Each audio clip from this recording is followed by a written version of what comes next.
ассалому алейкум бинандаҳои азиз, барномаи иттилооти вақтро бо муҳимтарин хабаргузоришҳо аз телевизиони Душанбе манзури шумо мегардонем. Дар студия Саида Юсуфзода. Дар оғоз мутаваҷҷеҳ бошед ба сархати хабарҳо. ташкили чорабиниҳои омодагӣ бо ҷалби захираҳои сафарбарӣ. ин навбат дар ноҳияҳои шаҳри Душанбе.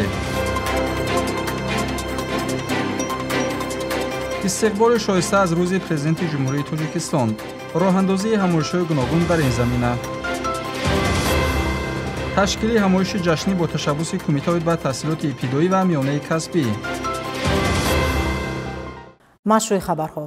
қувваҳои эҳтиётӣ ё худ захираҳои сафарбарӣ дар сурати эҳтимолияти таҳдиди хатар ба давлат барои тақвият бахшидани ҳайати қувваҳои мусаллаҳи ҷумҳурии Тоҷикистон, сохторҳои қудратӣ ва мақомоти ҳифзи ҳуқуқи мамлакат нақши муҳим бозида, дар самти баландбардоштани иқтидори мудофиавии кишвар саҳми арзанда мегузорад. Дар давоми соли равон ташкили як қатор чорабиниҳо вобаста ба омӯзиши захираҳои сафарбарӣ нишон доданд, ки даҳо ҳазор нафар шаҳрвандони ихтиёрӣ ба комиссариятҳои ҳарбии маҳаллӣ зист ҳозир шуда барои ҳимояи марзубоми давлат худро ба қайд гузоштанд. гузориш вобаста ба ин мавзӯъ аз ноҳияҳои шаҳри Душанбе омода шудааст. машғулиятҳои омодагии сафарбарӣ аз маҷмӯи чорабиниҳои ҳарбе мебошад, ки он ҳамасола дар асоси нақшаи ягонаи омодагии ҷангӣ ва ҷиҳати иҷрои дастуру супоришҳои сарфармондаи олии қувваҳои мусаллаҳ генерали артиш муҳтарам Эмомалираҳмон аз ҷониби ҳайати роҳбариву фармондеҳии вазорати мудофиаи мамлакат бо ҷалби захираҳои сафарбарӣ, қувва ва воситаҳои мудофиаи ҳудудӣ дар шаҳру ноҳияҳои ҷумҳурӣ ташкилу ба роҳ монда мешавад. قوه و واسطه مدافع حدودی و ذخیره سفربری طبق اشاره قبول نمودن صف رستند سردار ستاد ناحیه مدافع حدودی پالکونیک دولتزاده. ضمن تشکیل و دایر نمودن این قبیل جمعیت چاربینی‌های حربی در حدود شهر دوشنبه، ساکنان ناحیه‌های اسماعیلی سامانی و شاه منصور با درک بلند مسئولیت شهروندی و اجرای وظیفه مهم کنستیتوسیونی خویش دعوت مقامات مسئول را عاید به اشتراک در جمعیت مدافع حدودی و مشغولیت‌های آمادگی سفربری با امر دل و وجدان پذیرایی نموده در وقت و ساعت معین در نقطه‌های تعیین گردیده حدود ناحیه‌ها جمع آمدند. ما هم ساله در سنجش قوای وابسته حدودی اشتراک میکنیم. این گونه چاربینی‌ها برای برآوردن حس وطندوستی و حس ملی مساعدت میکند. نوبسته از اون که ما از هر ساحه گوناگون هستیم، سن و سال ما گوناگون است. ما اومدیم تا آمادگی خود را به حفظ وطن نشان دهیم. ساکنان با تنتنه و شادی از مهر بی‌پایان خود نسبت به وطن میگفتند و صداقت خود را در این راه پرشرف نشان میدادند. زیرا آنها سرجمانه و با روحیه صداقت و سرسپردگی در جمعیت‌های آمادگی به مدافع حدودی اشتراک نموده ابراز داشتند که چون امروز همیشه در صف مردان محافظ وطن قرار دارند و بهر حمایت از شأن و شرف هموطنان خویش در همه گونه وضعیت آماده میباشند. ما ساکنان ناحیه شاه منصور شهر دوشنبه با برابر گرفتن دعوتنامه از طرف کمیسریت حربی ناحیه شاه منصور سری وقت به مکان برگزاری حاضر شدیم و همیشه کوشش آن به خرج میدیم که تا توانسته باشیم ذره برای وطن خدمت کنیم و سهم خود را گذاشته باشیم. سردار استاد گنرالی قوه‌های مسلح جمهوری تاجیکستان، رهبریت مقامات اجرایی حکومت دولتی ناحیه‌های اسماعیلی سامانی و شاه منصور شهر دوشنبه همزمان دیگر شخصان مسئول با هیئت شخصی سفاراسته و قوه‌های احتیاطی ارتش ملی در این ناحیه‌های پایتخت از نزدیک صحبت نموده با حالت آمادگی، دانش و جهانبینی سیاسی و سطح تیاری حربی آنها شناس گردیدند.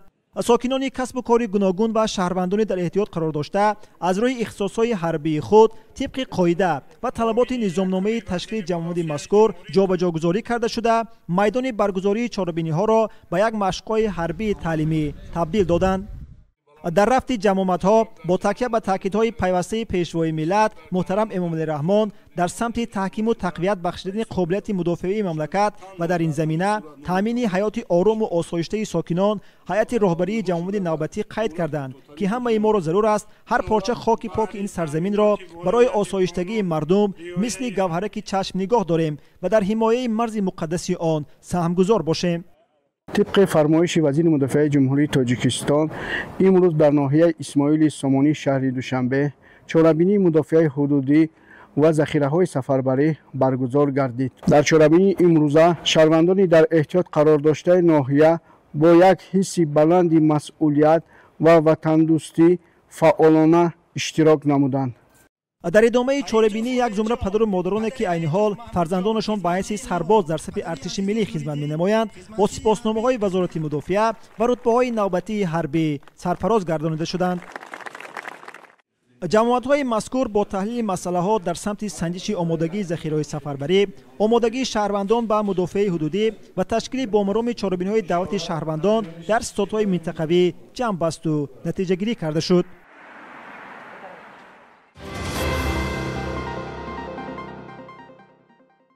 рӯзи президент ҳамасола ба рӯзҳои таҷлили солгарди иҷлосияи 16-уми шӯрои олии тоҷикистон ки дар ҳаёти мардуми кишвар таҳаввулоти амиқ ва дигаргуниҳои бунёдии сиёсиву иқтисодӣ ва иҷтимоиро ворид намуд рост меояд. воқеан иҷлосияи сарнавиштсози миллат ҳамчун рӯйдоди бузурги тарихӣ аз он ҷиҳат барои мардуми тоҷик азизу мӯътабар аст ки он дар тақдири халқи кӯҳанбунёди мо гардиши куллӣ ба вуҷуд овард. ба ин муносибат дар бинои нави парлумон чорабинии ҷашнӣ баргузор гардид. гузориши ҳамкоронамон мавзӯъро идома медиҳад.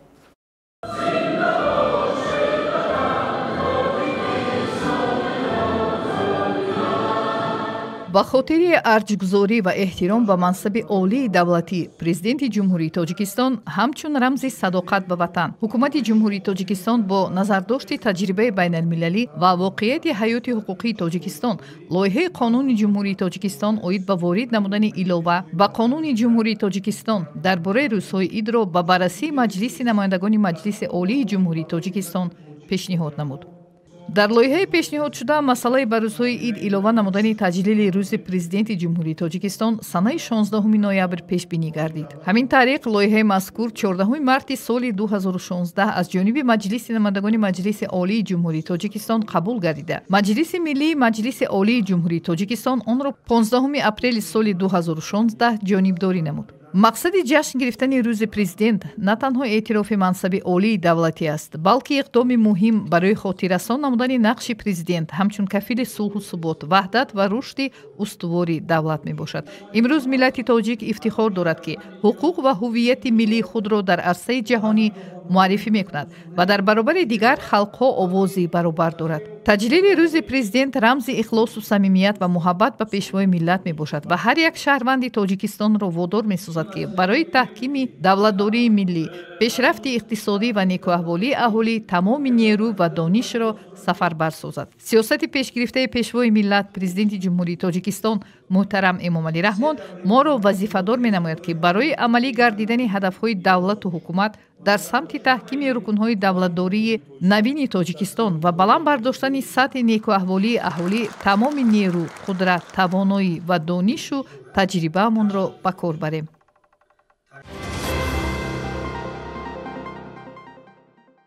гуфтанд ба маврид аст ки рӯзи президенти ҷумҳурии тоҷикистон рамзи садоқат ва вафодорӣ ба ватан, президент ва миллат буда дар сатҳи баланди ташкиливу ғоявӣ баргузор намудани он нишонаи шукргузорӣ аз озодию соҳибихтиёрӣ ва эҳтиром гузоштан ба арзишҳои давлатдорию соҳибистиқлолӣ арзёбӣ мегардад. ба ин муносибат дар ноҳияи Исмоили Сомонӣ шаҳри Душанбе ҷамъомади тантанавӣ доир гашт. гузориш дар ин хусус. бо ташаббуси мақомоти иҷроияи ҳокимияти давлатии ноҳияи Исмоили Сомонии шаҳри Душанбе дар толори муассисаи таҳсилоти миёнаи умумӣ назди сароясати маърифи шаҳри Душанбе бахшида ба таҷлили рӯзи президенти ҷумҳурии Тоҷикистон чорабинии тантанавии дона таҳти унвони президент кафили субот ва рушди устувор ташкил ва баргузор шуд. дар кори он роҳбарияти мақомоти иҷроияи ҳокимияти давлатии ноҳияи Исмоили Сомонӣ, вакилони иҷлосияи 16-уми шӯрои олии ҷумҳурии Тоҷикистон, собиқадорони меҳнат ва фаъолони ноҳия иштирок намуданд.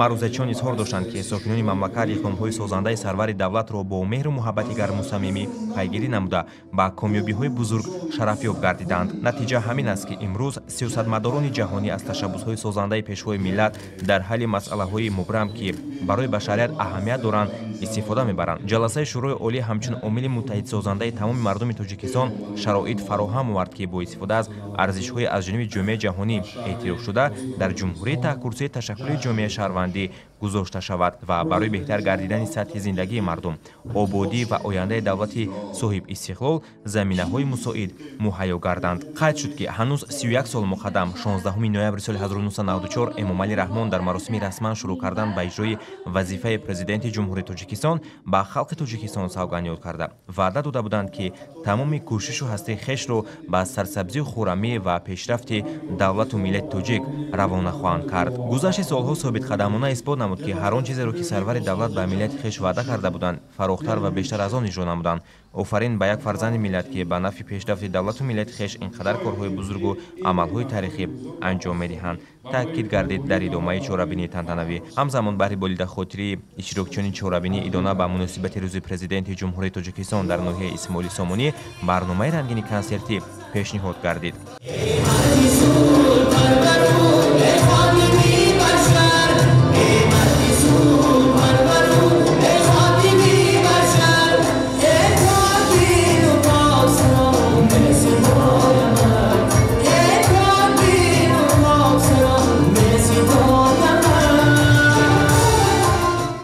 ҷашни рӯзи президенти ҷумҳурии Тоҷикистон рамзи садоқату вафодорӣ ба ватани маҳбуб, миллати шарафманди тоҷик ва сарвари давлат ба ҳисоб рафта омили муҳими иттиҳод, сарҷамъӣ ва ягонагии халқи тоҷик мебошад. дар асл таърих гувоҳ аст ва инсоният шоҳид аст ки Эмомалӣ Раҳмон ҳамчун президенти ҷумҳурии Тоҷикистон тавонист киштии умеди мардуми тоҷикро ба соҳилҳои мурод расонад. ёдовар мешавем ки 15 апрели соли 2016 вакилони маҷлиси намояндагони маҷлиси олии ҷумҳурии Тоҷикистон пешниҳоди ҳукумати ҷумҳурии Тоҷикистонро дар мавриди ворид намудани илова ба қонуни ҷумҳурии Тоҷикистон дар бораи рӯзҳои ид баррасӣ ва қабул карданд. минбаъд дар асоси он ҳамасола 16 ноябр дар мамлакат рӯзи президенти ҷумҳурии Тоҷикистон таҷлил мегардад.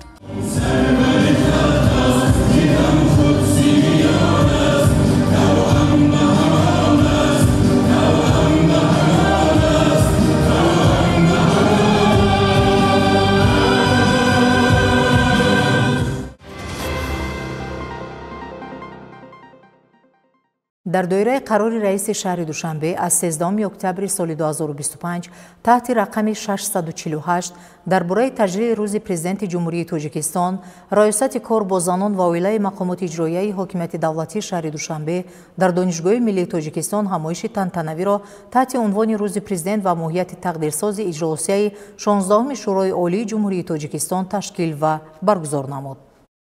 дар кори ҳамоиши тантанавӣ муовини раиси шаҳри Душанбе Дилбару Дилзода, собиқадарони меҳнат, роҳбарони воҳидҳои сохтории мақомоти иҷроияи ҳокимияти давлатии шаҳри Душанбе, муовинони раисони ноҳияҳои пойтахт, фаъолзанон, кормандони шуъба ва бахшҳои корбозанон ва оила иштирок ва суханронӣ намуданд.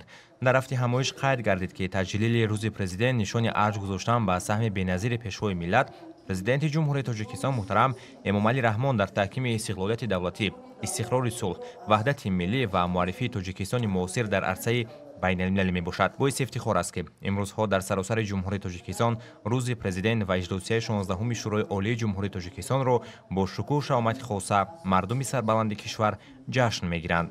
бояд қайд намуд ки 9 декабри соли 2015 дар саҳифаи таърихи миллати тоҷик боз як саҳифаи дигаре замб шуд. иҷроосияи навбатии маҷлиси намояндагони маҷлиси олии ҷумҳурии Тоҷикистон қонуни ҷумҳурии Тоҷикистон дар бораи асосгузори сулҳ ваҳдати миллӣ пешвои миллатро қабул намуданд. паёми нахустини пешвои миллат аз иҷроосияи тақдирсози 16 Шӯрои Олии Ҷумҳурии Тоҷикистон ки 19 ноябри соли 1992 дар қасри арбоби шаҳри Хуҷанд барпо гардида буд, сарҷамъсозии миллат ва берун овардани Тоҷикистон аз ҷанги шаҳрвандӣ буд. барои он мо рӯзи президент мегӯем ки мо бояд дар вуҷуди ҷавонон ҳамеша ҷой кунем ки президенти мо чӣ корҳое қодир буд, чӣ душвориҳоро аз сар гузаронд ки ин мамлакатро ин қадар обод кард, ин қадар гулгулшукуфо кард, дар як муддати кӯтоҳ сулҳу суботро дар Тоҷикистон барқарор кард, ин қадар гурезаҳоро ба ватан баргардонд. пешвои миллат президенти ҷумҳурии Тоҷикистон муҳтарам Эмомалӣ Раҳмон ҳамчун чеҳраи барҷастаи сиёсии имрӯз аз ҷониби сиёсатмадорони дохиливу хориҷӣ эътироф гардида, сулҳи сартосарӣ дар Тоҷикистон маҳз бо номи ин абармарди таърихию сиёсӣ вобаста мебошад. фидокорӣ ва мардонагию қавииродагии пешвои миллат буд ки дар солҳои бисёр душвори ҷанги таҳмилии дохилӣ ва вазъи ногувори амнияти минтақа музокироти сулҳи тоҷикон баргузор гардид ва дар ниҳоят ба имзои созишномаи умумии истиқрори сулҳ ва ризояти миллӣ оварда расонид, таъкид рафт дар идомаи чорабинӣ. саъдӣ бузургвор мегӯяд ки аз дасту забони кӣ барояд каз уҳдаи шукраш ба дарояд.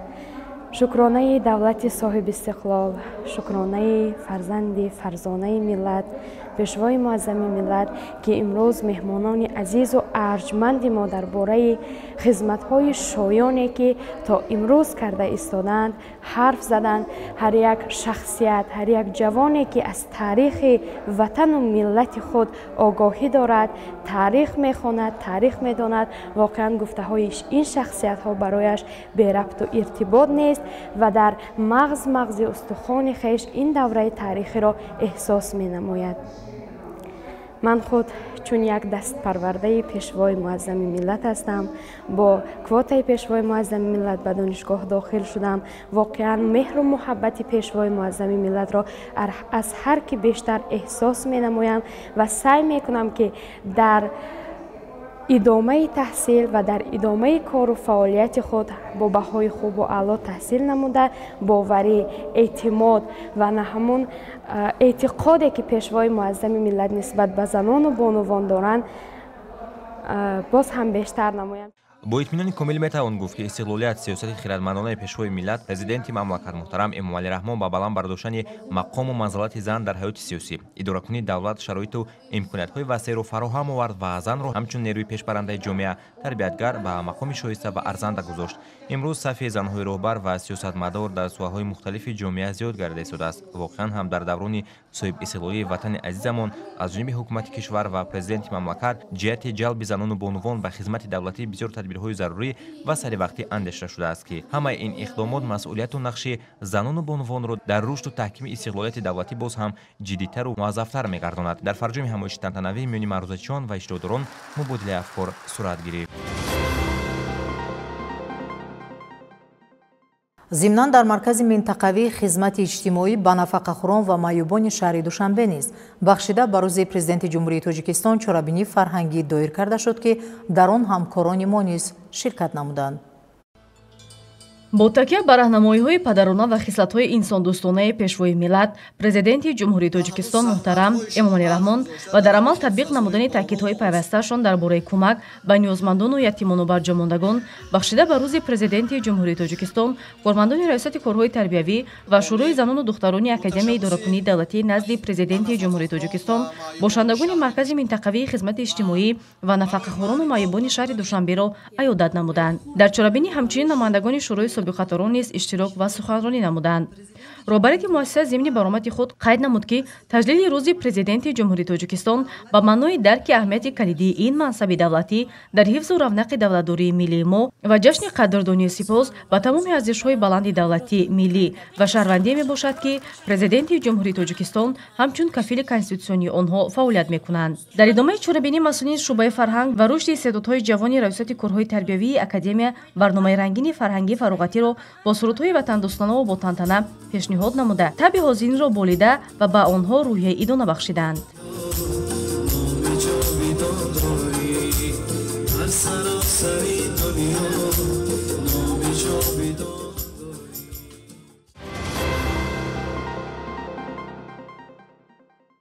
баргузории чорабиниҳои илмию маърифатӣ ва тантанавӣ ба муносибати рӯзи президенти ҷумҳурии тоҷикистон дар сохтору мақомоти гуногун идома дорад.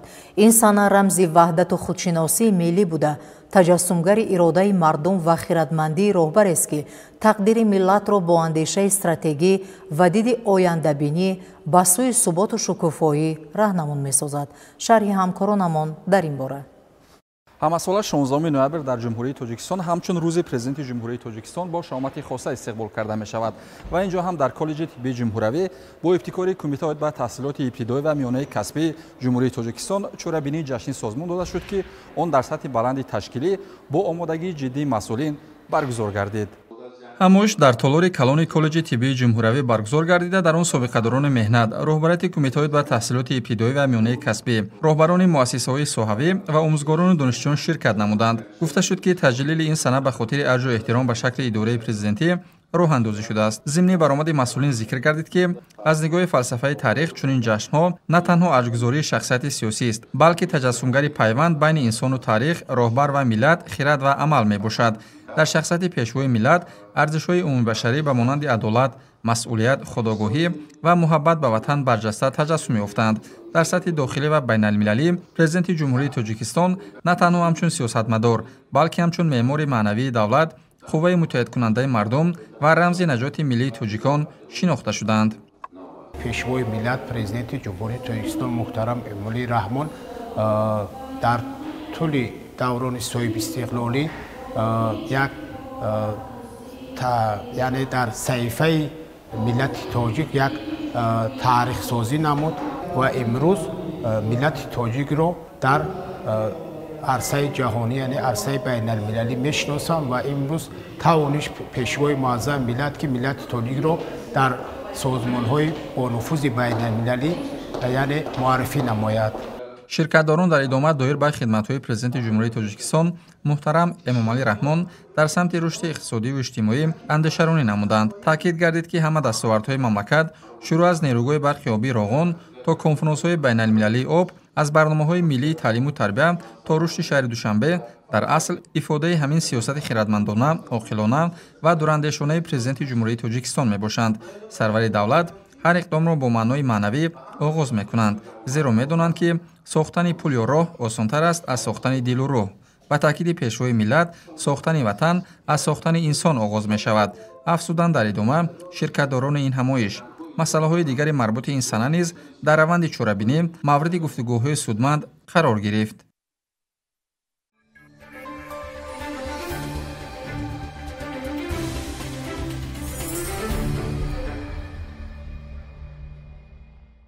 дастаи наврасони то 17-солаи Тоҷикистон ноид ба футбол бо роҳбарии Марко Раҷини бозии охирини худро дар ҷоми ҷаҳон 2025 анҷом дод. дар даври сеюм дастаи наврасони Тоҷикистон бо ҳамтоёни худ аз Буркина-Фасо шикаст хӯрда дар гурӯҳи худ дар ҷойи охирин қарор гирифт. ёдовар мешавем ки дар гурӯҳ дастаҳои Иёлоти Муттаҳидаи Амрико, Буркина-Фасо ва Чехия ба марҳилаи плей-офф баромаданд. Тоҷикистон дар марҳилаи гурӯҳи мусобиқаро ҷамъ баста намуд.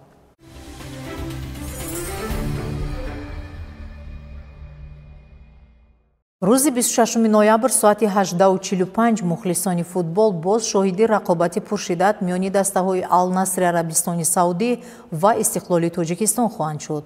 ин вохӯрӣ яке аз ҷолибтарин вохӯриҳои даври навбатӣ ба ҳисоб меравад, зеро ҳарду даста бо омодагии ҷиддӣ вориди майдон мешаванд. Ал-Наср бо ҳайати пурқуввати худ ва бозингарони сатҳи ҷаҳонӣ қадами устувор ба сӯи пирӯзӣ нав мегузорад. варзишгарони мо талош доранд ки бозии зебо нишон дода برای گرفتن نتیجه مساعد مبارزه برند.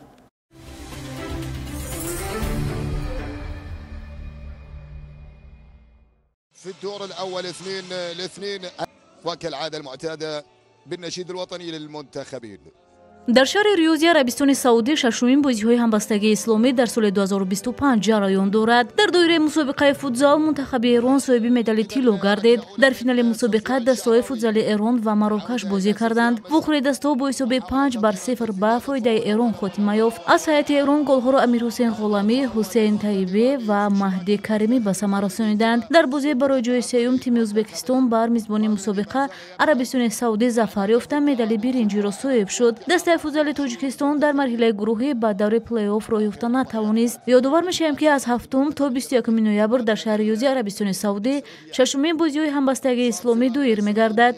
беш аз 3000 варзишгари 57 давлати узви Ассотсиатсияи варзишҳои ҳамбастагии исломӣ ширкат мекунанд. Тоҷикистонро дар ин мусобиқа 134 нафар намояндагӣ мекунанд ки аз ҷумла 54 нафар масъулини мураббиён, 7 нафар ҳайати роҳбарикунанда ва 69 нафар варзишгар аз рӯи 12 намуди варзиш мебошанд.